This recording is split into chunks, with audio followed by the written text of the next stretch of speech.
Good morning, 8th grade history. Welcome to Tuesday, excuse me, November the 3rd, 2020. So today is a historical day. Your parents, your grandparents, your aunts and uncles, they all have the ability to go out and vote. Vote for a candidate. Vote for this, vote for that. So before I talk about voting, let's talk about some of the different forms of government in the world. There's a type of government called anarchy. And there's no real law. Anarchy means there's no rules. And it doesn't work very well. A confederation, also known as a confederacy or league, is a union of sovereign states united for purposes of common action, often in retaliation to other states. During the Civil War, we had our Confederate States, the Confederate States of America. A unitary state. A unitary state is a state governed as a single power in which the central government is ultimately the supreme, and any administrative decisions exercise only the powers that the central government chooses to delegate. So a unitary state would be China, Indonesia, Philippines, France, and Egypt. Well, let's talk about some other forms. Autocracy. It's a system of government in which supreme power is concentrated in the hands of one person or polity, whose decisions are subject to neither external legal restraints nor regularized mechanisms of popular control.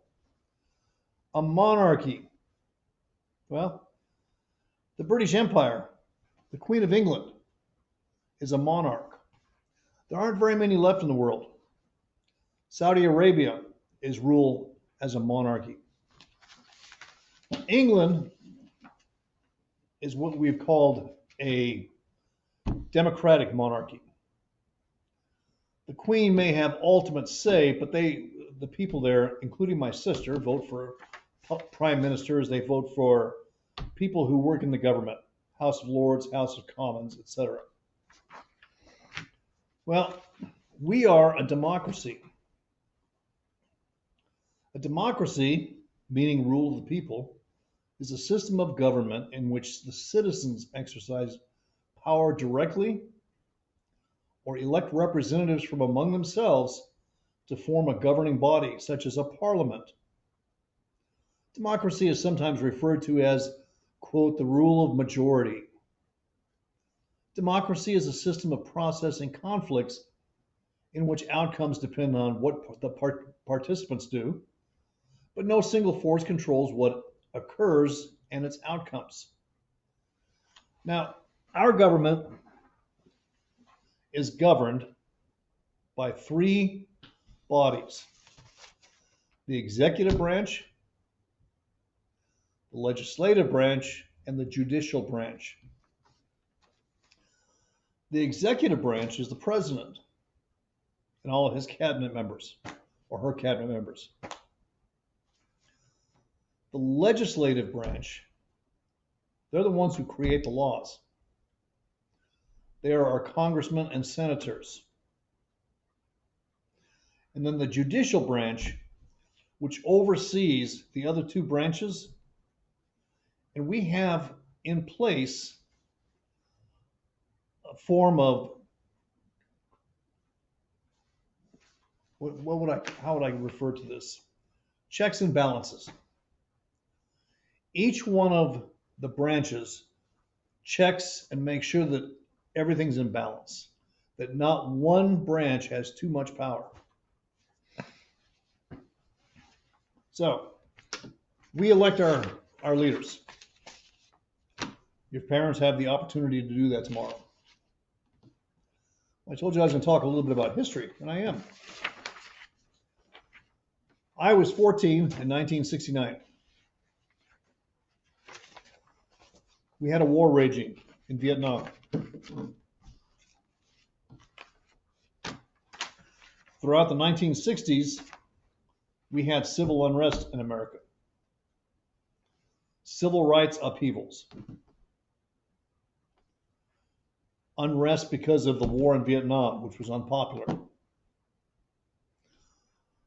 The young people, the youth in America, were fighting back. So when I was 14 in 1969, we were pretty serious about our country. We were pretty serious about what we felt was right and what we felt was wrong. So this is your assignment for today.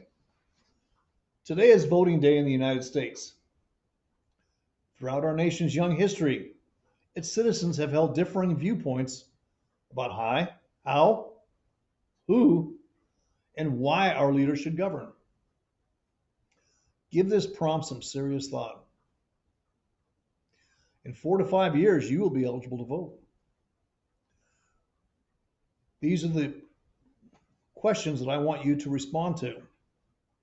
What do you feel is the most important aspect of life in the United States that needs to be addressed? When you are eligible to vote, what qualities would you look for in your ideal candidate? In 3 paragraphs or more, write your responses to these questions. Now, when I told you that at 14 we were pretty serious about this, we were. So what I want you to do is take some time and just think about your life, your family. What do you feel is important? What strikes at the very core of your heart? Now, when I was 14, I felt loyalty was very important. Loyalty to the country, loyalty to your family, loyalty to your town. I felt that was important. When I was 14, I listened to a lot of the news that was coming out of Vietnam. I saw a lot of the things that were happening in the South and, quite frankly, all over with respect to racial discrimination, racial bias. I was very opposed to that, and I still am, on many, many, many different levels. Now, let's talk about where my viewpoints came from as a child. A lot of it came from my parents. My father was very hardworking. He was very ill-educated. He quit school at 13. But he was really a smart guy. In math, he was just a whiz. He could build anything. He could work with electricity. He was just a jack of all trades. But some of the things that my parents stood for, I didn't. My parents were quite racist. I never supported that to their death and well after their death. My father's philosophy in life, I've always loved. Work hard, take care of your family, and as my father would say, keep your nose clean. In other words, stay out of other people's business. That was his mantra in life. So that's where I kind of formed my outlook on life. Now I'm old. I've had 23 years of traveling around to the other countries, seeing how their life is lived. I've had many, many years now where I've been able to read and study other cultures, other histories.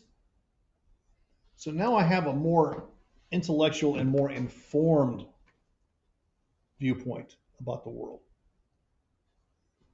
But it's mine. And I embrace it. So when I ask you to write this paper, I don't want silliness. I don't want to brief one or two sentences. I want a paper that looks like it's well thought out. Because I will reiterate, I will restate, in 4 to 5 years, you're going to be voting. I'm still going to be alive. I want to make sure that, you're taking this seriously because you should. Now, I don't care who your parents are going to vote for tomorrow. I don't care who your grandparents are going to vote for tomorrow. Heck, I don't care who my neighbors vote for tomorrow, to be honest with you. But I do care if they vote, because that's our God-given right here as American citizens. The right to vote, the right to choose our leaders, because we live in a democracy. So keep that in mind. And all this week, I'm going to be giving you code words in history, and it's going to create a sentence, just like my code words in math did last week. Together, everyone achieves more. Team. So today's history code word, if you didn't. If you didn't. That concludes this. Take your time. Think about this seriously, this topic, because it is a serious topic. And have a wonderful rest of your day.